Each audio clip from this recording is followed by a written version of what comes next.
বরাবরের মতো আজকে নিয়ে এসেছি নতুন একটি চাকরির খবর। আর কাস্টম এক্সারসাইজ ও ভ্যাট কমিশনার ঢাকা দক্ষিণ, অর্থাৎ এখানে শুধুমাত্র ঢাকার ভিতরে নারায়ণগঞ্জ। যারা যারা আবেদন করতে পারবেন তারা হচ্ছে ঢাকা, নারায়ণগঞ্জ ও মুন্সিগঞ্জ জেলার স্থায়ী বাসিন্দারা এই পদের জন্য আবেদন করতে পারবেন। এখানে 9টি ক্যাটাগরিতে মোট লোক নেবে 99 জন। নারী পুরুষ উভয়ই এই পদের জন্য আবেদন করতে পারবেন। আবেদন করার জন্য আপনাদের শিক্ষাগত যোগ্যতা লাগবে।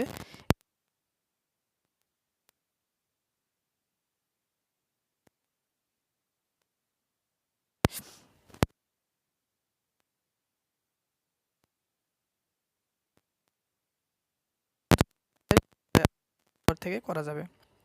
আবেদন শেষ তারিখ হচ্ছে 17 নভেম্বর